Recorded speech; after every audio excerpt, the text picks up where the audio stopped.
Je m'appelle Brigitte Trelier, je travaille donc à l'EVAM, à l'entité intégration et développement. Et je travaille avec les équipes d'orientation et des coordinateurs de programmes. Bonjour, je m'appelle Aline Dorner, je travaille comme conseillère en orientation. Je reçois les gens pour faire des bilans d'orientation et suite à l'entretien, on fait donc une orientation. Et une de ces orientations peut être un programme d'occupation. Plusieurs types de programmes d'occupation à l'EVAM.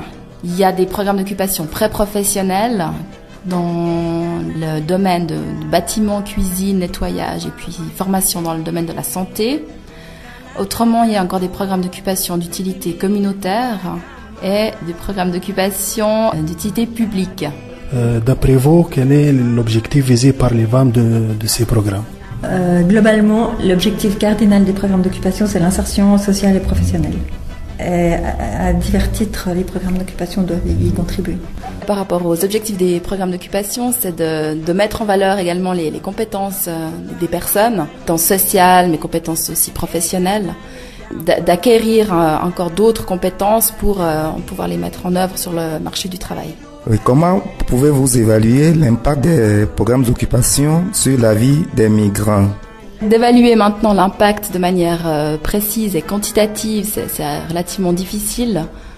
Sinon, de manière personnelle, moi je dis qu'il y a beaucoup, pour certains, il y a beaucoup de changements qui s'opèrent et puis rien que le fait déjà de sortir de chez eux, d'avoir un rythme de travail, un rythme de vie, côtoyer d'autres personnes, d'avoir des collègues, etc. C'est déjà très enrichissant. Pour moi, l'impact, c'est ça, c'est de voir l'évolution des personnes au fur et à mesure des entretiens.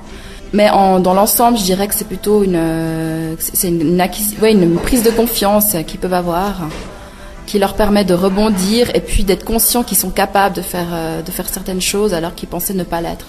Alors une autre plus-value des programmes d'occupation, c'est peut-être simplement le fait que ça permet d'améliorer le niveau de français et donc de faciliter l'intégration. Les programmes d'occupation sont également un lieu de rencontre, donc non seulement avec la société d'accueil, mais également donc entre les participants. Ils passent donc des journées ensemble, ils mangent ensemble, ils se côtoient, ils discutent.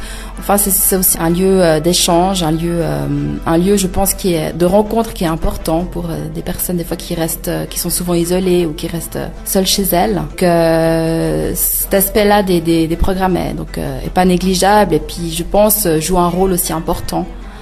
Quand on dit que les programmes d'occupation sont un tremplin pour l'emploi, c'est aussi parce que chaque participant à un programme peut bénéficier du suivi d'un conseiller en emploi, l'aider à contacter un réseau d'employeurs. Et ça, c'est aussi un point important des programmes d'occupation puisque les conseillers en emploi aident à atteindre les objectifs fixés.